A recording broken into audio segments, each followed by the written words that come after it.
Today we look at the cast function, what it does and when you should use it. The cast function can be used to convert pointers from one type to another one, and basically allows you to check if a pointer can be converted to the class that you have provided.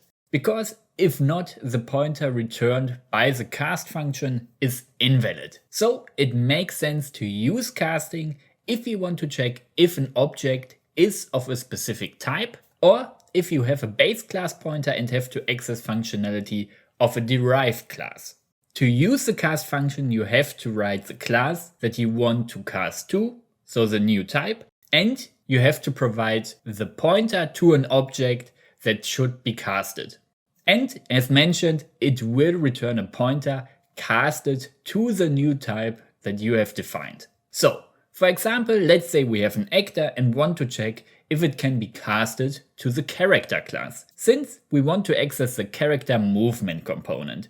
In that case, we would use cast like this. And after we have checked if the casted pointer is valid, we can simply use it like every other pointer. However, there are a few things you should keep in mind when using the cast function. If you forget to check the validity of your casted pointer, then it can potentially lead to a crash if the cast has failed. And further, if you overuse casting for specific cases, it might be a hint that your code structure could be optimized in a way that performing this specific cast might not be necessary anymore.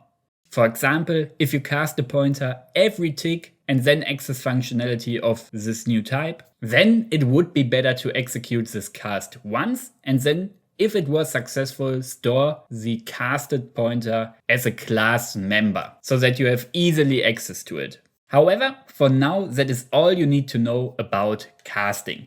And there exist also other versions for the cast, and we will check them out in the future. But for now, if you have any questions or topics that you are interested in, feel free to leave them in the comments. Otherwise, see you next time.